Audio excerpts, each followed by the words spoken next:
ম্যাচটা শুরু হওয়ার আগেই আমরা সবাই প্রিপেয়ার্ড ছিলাম যে মাঠে যারা খেলবে বা যারা বেঞ্চে থাকবে সবাই যেন রেডি থাকে যে যেই মাঠে নামবে সে যেন 100%টা দিতে পারে যায়, কারণ এনি হাউ আমাদের ম্যাচটা উইন হওয়া দরকার ছিল। এই জন্যই আমরা সবাই রেডি ছিলাম, যারা মাঠে ছিল বা না মাঠের বাইরে ছিল। হ্যাঁ, কোচ আমাদেরকে বলে দিছিল যে যারা বেঞ্চে থাকবে তারা আরো বেশি ইম্পর্টেন্ট ওনার কাছে, তো সবাই যাতে রেডি থাকে ম্যাচের জন্য, যে সে যে মাঠে নামলে যেন যার জায়গায় নামবে ওর জায়গায় যেন কোচের যেটা মানে করাইতে চাইছে ওইটা যেন আমরা করতে পারি আর কি। আসলে আগেও যেহেতু অনেকগুলো ইন্টারন্যাশনাল ম্যাচ খেলছি, সো আমি মাঠে নামার পরে আমি এইটাই চিন্তা করছি যে এটা নর্মালভাবে নিছি ম্যাচটা, যে যেহেতু টাফ সিচুয়েশন, মাথা ঠান্ডা রাখতে হবে, ম্যাচ এনি হাউ উইন করতে হবে, ওই চিন্তা ভাবনাই ছিল। হ্যাঁ, আমি যখন মাঠে নামছি তখন আসলে আমরা 1-0-তে উইন ছিলাম, মানে তখন আমি নামার পরে একটা গোল কনসিভ করি, তারপরেও আমি মেন্টালিটি হাই রাখছি যে এখন যেহেতু ম্যাচ ড্র আছে, তারপরেও ম্যাচটা যাতে টাইব্রেকারে গেল, যাতে নিজের উপর বিশ্বাস রাখছি যেন উইন করতে পারি।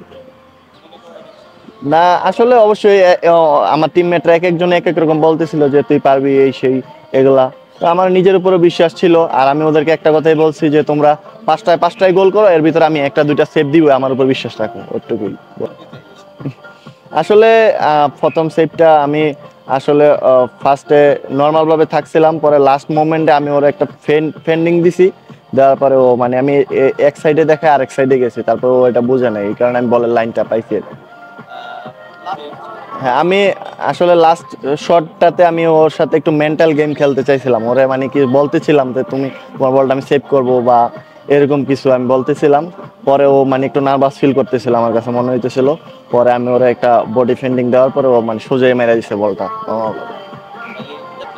আসলে নর্মাল ছিলাম, আমি চাইছিলাম যে আমার যে শুট আউটটা যে করতেছে ওর সাথে যাতে আমি নর্মাল ভাবে থাকতে পারি, আর ওর যেন বুঝে যে আমি আসলে নর্মাল আছি ও, আর ওর সাথে একটু মেন্টাল গেম খেলতে চাইছি যাতে ও যাতে নার্ভাস হয়ে যায় আমাকে দেখে বা চিন্তায় পড়ে যায় যে কি করবে। হ্যাঁ, শ্রাবণের সাথে অল টাইম কথা হইতেছে।